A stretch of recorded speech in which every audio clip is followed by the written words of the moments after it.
దేవుని పరిశుద్ధ నామమునకు మహిమ కలుగునుగాక. నిజంగా ఈ ఉదయకాలమున మరలా మనము దేవుని యొక్క వాగ్దానమును జ్ఞాపకము చేసుకొనుటకై ప్రభు సాన్నిధ్యములో కూర్చునే భాగ్యాన్ని ప్రభు మనకు అనుగ్రహించారు.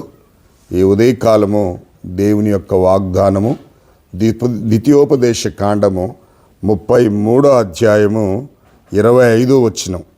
నీవు బ్రతుకు దినముల్లో నీకు విశ్రాంతి కలుగును. దేవుని నామానికి మహిమ కలుగును గాక. అందుకే 23వ కీర్తనలో దావీదు అంటాడు, నువ్వు బ్రతుకు దినములన్నీ కృపాక్షేమములే నీ వెంట వచ్చును అంటాడు. అవును ప్రియులారా, దేవుని దీవెన ఎంత గొప్పదో నేను మీకు మనవి చేస్తున్నాను. ఈ మాట ఎవరు చెప్పారు అనే విషయాన్ని ఇక్కడ మనం చూసినట్లయితే మరి దైవజనుడైనటువంటి నాయకుడైనటువంటి మోషే మాటలు ప్రియులారా. మోషే ఇశ్రాయేలులను ఆశీర్వదించుట. దైవజనుడైన మోషే మృతి నొందక మునుపు అతడు ఇశ్రాయేలును దీవించిన విధము అతడు ఇట్లనెను, యెహోవా సీనాయి నుండి వచ్చెను, షేయిరులో నుండి వారికి ఉదయించెను, ఆయన పారాను కొండ నుండి ప్రకాశించెను, వేవేల పరిశుద్ధ సమూహముల మధ్య నుండి ఆయన వచ్చెను. దేవుని నామానికి మహిమ కలుగునుగాక. నిజంగా ఆయన ప్రేమ ఎంతో, ఆయన ఎంత గొప్పవాడో, ఆయన మహాతిశయముని గురించి ఇక్కడ మనం చూస్తున్నాం. 3వ వచనంలో అంటున్నాడు, ఆయన జనములను ప్రేమించును, ఆయన పరిశుద్ధులందరూ నీ వశమునందురు, వారు నీ పాదముల యొద్ద సాగిలపడెదరు, నీ ఉపదేశమును అంగీకరింతురు. మోషే మనకు ధర్మశాస్త్రం విధించను, అది యాకోబు సమాజముకు స్వాస్థ్యము. నిజంగా 12 గోత్రముల వారు దేవుని యొక్క సన్నిధిలో ఆశీర్వాదాలను ఇక్కడ మనం చూస్తున్నాం. వారిని ఆశీర్వదించిన విధానాన్ని మనం ఇక్కడ చూస్తున్నాం ప్రియులారా. నిజంగా 12 గోత్రముల గురించి మోషే మాట్లాడినటువంటి మాటలు ప్రియులారా, ఇక్కడ రాయబడిన ప్రతి విషయాన్ని కూడా మనము జ్ఞాపకం చేసుకున్నట్లయితే చాలా చక్కగా దేవుడు మరి మోషే ద్వారా ఆ 12 గోత్రమును ఆశీర్వదించిన విధానము చాలా స్పష్టంగా కనబడతా ఉంది.